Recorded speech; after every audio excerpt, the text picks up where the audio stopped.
Okay, now, gentlemen and ladies, the next I'm going to invite one of the most senior most personalities here, Captain Sudhir Naphde.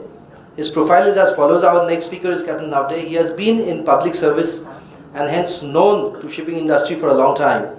He has sailed with Great Eastern for around 14 years, followed by his superintending career with Maldives Shipping for 16 years.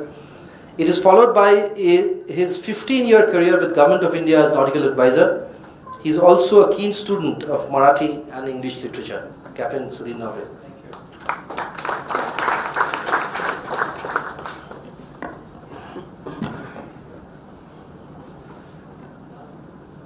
Our Director General of Shipping, Mr. Deepak Shetty, all other friends on the stage. There are various dignitaries that have been referred to by earlier speakers. I take their names but remain silent on them. But I would like to take some additional names here who are present, and inadvertently those names have been omitted. I see Captain Kamal Chadda, I think Mr. Chandrakant Badhe from 1942-1945 batch of Dufferin. He is here with us. He is also an author of books. And his book is of that era, Second World War vintage. And I'm so happy to see you, sir, here. A lot of things have been, I see Captain Nalin Pandey here, Captain Rajendra Barve here, and Captain Manjeshwar here. If I'm omitting some names, kindly excuse me for that. Right now, if I may at the outset request Mr. Manoj Kamath and Prakash Pitkar to come right in the front row here. I think they have been used to being backbenchers for too long a time. May I request Manoj Kamath to come in the front, please? And Mr. Prakash Pitkar. You see, they have been the architects of this book. I think Manoj Kamath has been the architect of Vaibhav's personality. And Prakash Pitkar has been the architect of this primarily. When the initial idea came up to me about reading the book and writing the foreword, I explained to Captain Vaibhav Dalvi that I have yet to develop the art of writing about something without reading it. So I need to read it. But seeing the day's program and all the speeches that have already taken place so far, I have developed a little bit of a sympathy for the chief guest of the day. Right in the beginning of the function, he very transparently expressed to me that he is not all that familiar with Marathi, you see.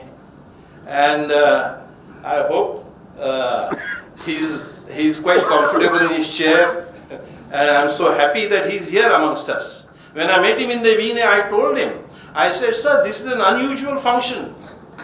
And he was so generous straight away to tell me, when I told him about how the book needs to reach out to the wider readership.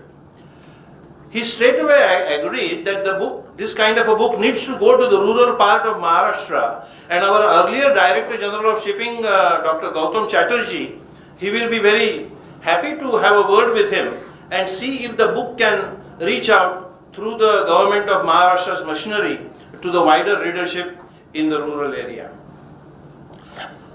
If I may say, in all humility and in all transparency, initially I thought my role here was really over when I gave my foreword. Apparently that foreword has received somewhat acceptance. The fact that the printers have included it in the book and the family of Captain Vaibhav Dalvi has also welcomed it. Whatever I thought of sharing with you today, and I thought I am here to introduce the book to you, but listening to all the earlier speakers, I think there is hardly any need for me to speak about the book. But there are one or two things I just can't resist the temptation, sir, of sharing. If I may say, much to the compliments of my friend Prakash Pitkar, he has really robbed me of all the material that I had developed in my mind about what to say this evening. But that's all right. I have no problem there. He has very beautifully presented to you the dedication of the book. How Captain Vaibhav Dalvi has dedicated the book. And he read out the extracts of the book itself. You see, incidentally, talking about the book, I would like to first suggest to Captain Vaibhav Dalvi, don't offer any discount to any people who buy the books today. That is point one. You see, they must buy it. They must buy it out of their own money, and they must read it, and they must spread the message. You see, listening to the earlier speakers, one or two words that captured my mind, really, and I mean it in every sense of the word.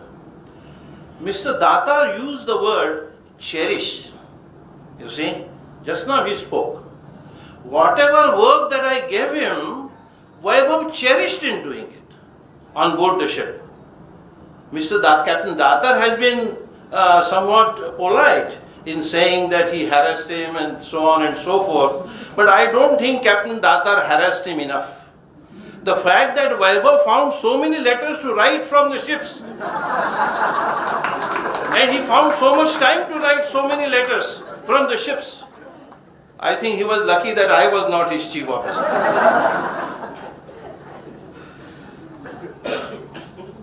Another word that captured my mind from the earlier speeches was what Mrs. Madhavite Rane spoke about in Marathi. She said to Vaibhav, the work that comes to be discharged by him, he treats it as Ishwarachi Puja. There cannot be more sublime approach to this wonderful, noble field in which all these dignitaries are involved. I entirely agree with you, Madhavite Rane, that we seafarers, our devotion to the ship, our dedication to our responsibilities, our commitment to our fellow seafarers, and our ability to follow the Guru Shishya Parampara in true spirit, it is unmatched, especially looking at the general field of education that now exists in India. People refer to Captain Barve sitting here. Captain Barve, we were together for a dinner somewhere else last night, and as usual, very wisely, he cautioned me, speak briefly. But my old habits die hard, you see. Captain Barve came on board my ship in the year 1961 when I was a cadet, and he boarded the ship as a nautical surveyor of the Mercantile Marine Department to carry out boat and fire drill. And I was also at the mercy of my chief officer then, by name Captain George Peter, who happened to be the batchmate of Captain Sundar Shastri, and whom Captain Barve knows very well. And I was in my boiler suit running all over the deck, all over the engine room, satisfying the then surveyor Captain Barve about how diligent we are and how ready we are for any emergency that can arise on the ship. So this is the atmosphere in which we have grown, and this is the atmosphere which is now being, unfortunately, very rarely being seen. I don't want to speak more about that. Our Director General of Shipping is here, and he is primarily engaged in manpower development for this field. And what is happening in this field with regard to manpower development? A lot can be said, but this is not the occasion for it. We all need to pull up our socks and come together and do a proper honest stock taking and re-examine whether the direction we are imparting to the manpower development, is it helpful us? Is it helpful to us or not? That is my appeal to you, sir, on this evening. Having said that, I have to say one or two things about the book. Everything has been said, and everything has been very well said, and I entirely agree with all the earlier speakers. There are one thing what I did this morning. Just as my friend Prakash Pitkar was impressed by the dedication of the book and the language that Vaibhav has coined the entire dedication. You see, that captured my mind just as much as it captured the mind of my friend Prakash Pitkar. And this morning, instead of reading the morning newspapers, forgetting the cup of tea that my wife gave me, I translated that into English so that perhaps it will still reach to a wider audience this evening and perhaps elsewhere. So I will take the liberty of having translated that dedication in my own words for whatever it is worth. I dedicate this book I dedicate this book to them who designed and constructed this well-founded vessel. From the shell plates of noble values in every thought and action. I dedicate this book to them who gave stout hawsers of intense desire, firmly tied to the bollards of hope, in the port of quality objectives. Those firmly tied hawsers of intense desire into the port of quality objectives, and who also supplied me with the anchor of restraint and strong rudder of mind to navigate this ocean of life. To my father and mother. I struggled with the words this morning, just as impressed as Prakash Pitkar was about this dedication. And having said that, may I request the parents of Vaibhav to just step across here and let us give him a standing ovation. Mrs. Sunita Dalvi and Mr. Bapuji Dalvi, may I request them to come here? They have been very silently sitting there behind. It is their honor today. We have Vaibhav amongst us because Bapuji Dalvi and Sunita Tai Dalvi have imparted those values which Vaibhav has instilled and internalized and put them to full use. Okay.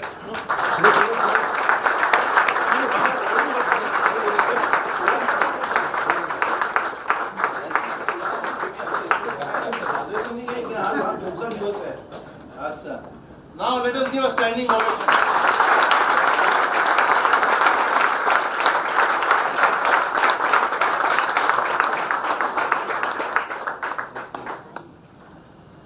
Said that, I identified this. There's something more I wanted to read out, but I won't take more of your time.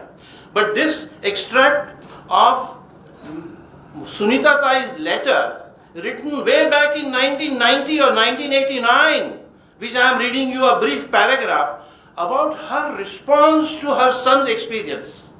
And that has something to do, knowing the maritime fraternity here, about what it means to have what I call the bridge team management of the ship's quality of oneness amongst the ship's crew.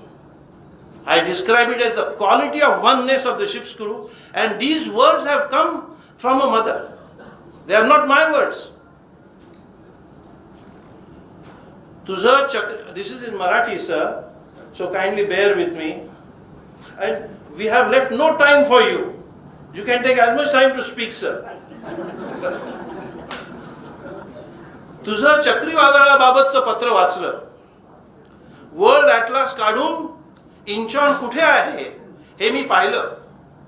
तुला सागरी जीवनाच्या प्रारंभीच असे चित्तथरारक अनुभव मिळत आहेत आणि ह्यातूनच तू घडणार आहेस. रौद्र महासागरात प्रचंड जहाजाचं एक सुकलेलं पान होतं.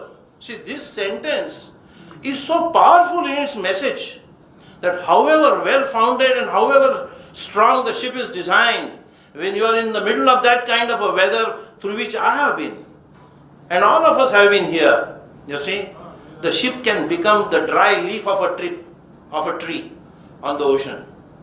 I was very impressed by these words that she employed. ह्यातूनच तू घडणार आहेस. रौद्र महासागरात प्रचंड जहाजाचं एक सुकलेलं पान होतं. तेव्हा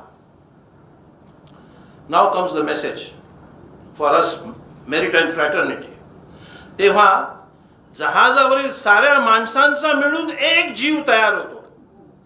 You see how a young mother then writing to a young son fresh to this life, and how this total identification, I call it, empathy, total empathy separated geographically by thousands of miles. जहाजावरील साऱ्या माणसांचा म्हणून एक जीव तयार होतो. जात पात धर्म भेद विसरून या संकटाविरुद्ध आम्हाला एक दिलाने लढायचं आहे एवढंच उरतं. Just see those two words, एवढंच उरतं. All my seafaring friends will bear me out how how powerful this utterance is.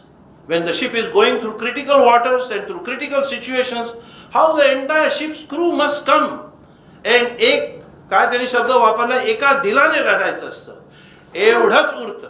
That's all that remains for a ship to come out of the critical phase. तुला माणूस म्हणून जन्मा यावा ऐसा ह्या कवितेची आठवण होईल. आपल्या संतांनीही केवळ मानव आणि प्राणी मात्रच नव्हे तर सारे सजीव हे एकाच आत्म्याचा अंश आहेत असं सांगितलेलं आहे. Those of you who are familiar with subjects like Bhagavad Gita and who are given to reading of spiritual matters will readily see the profound wisdom of our own culture reflected in this particular sentence. And then that brings me to the last point on the book, which again my good friend Prakash Pitkar completely preempted me. You see, he is not sitting here, he is sitting there. Okay. I thought he is running away. He completely, I was speaking to my good friend Captain Kamal Chadda before the start of the function, and he's, although being a North Indian young man, very successful journalist, he said, well, I grew up in Bombay and I am reasonably familiar with Marathi, and then he referred to Tukaram and Jnaneshwar, you see, and that is where I come to the subject of Jnaneshwar, and I am sure Vaibhav's father will bear me out. There is a one line from one abhanga of Jnaneshwar which says, Nene nupaze bhakti, to granthachi nohe. The book that does not generate devotion to the subject of the book is no book at all. That is what Tukaram says 400 or 500 years ago. And that is exactly what Vaibhav's book has accomplished. You see, those who read it will get captured by the beauty and magic of sea life and the hard work also. But those of us who have gone through it completely identify ourselves with everything that has been said here. A lot more can be said, but I will just go to the one point and ask all of you a question which figured very prominently. Why this book is unusual, briefly I mentioned to our Director General in the beginning. But how many of you, there is one person present here who has been responsible for bringing the next book I am talking about, very briefly I will speak about it, into reality, because it concerns the same subject. It concerns the subject of seafarers. And there is one person present here amongst us who significantly contributed to bringing that book into reality.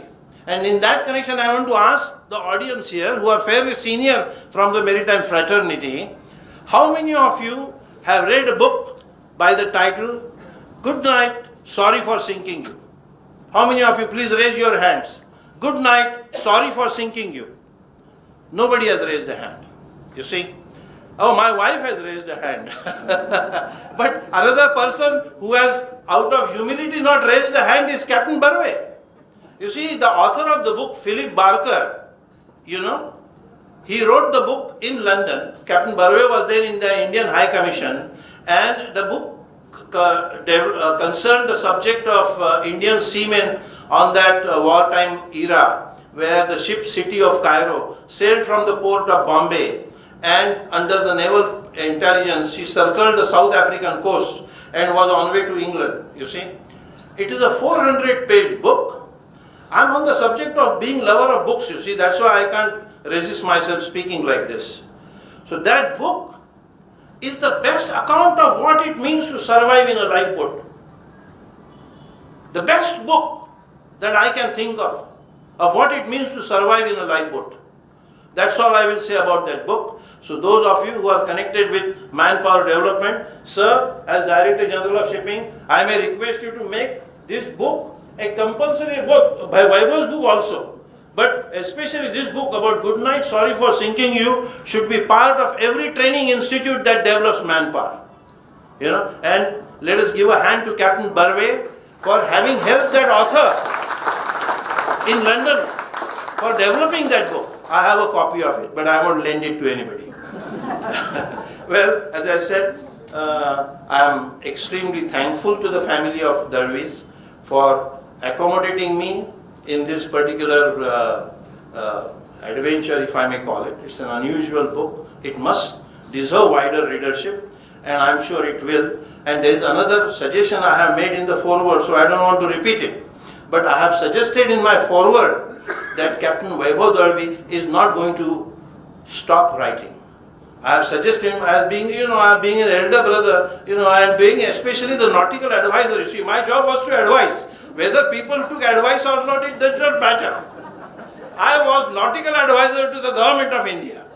So, in that foreword, in line with my role of being a perpetual advisor, I have suggested that Captain Dalvi has to take on the next challenge of writing a more important, more relevant book about the responsibility that is handling. More about that when we come together again, when Captain Dalvi has written that book and we gather here for its release. Thank you very much, ladies and gentlemen.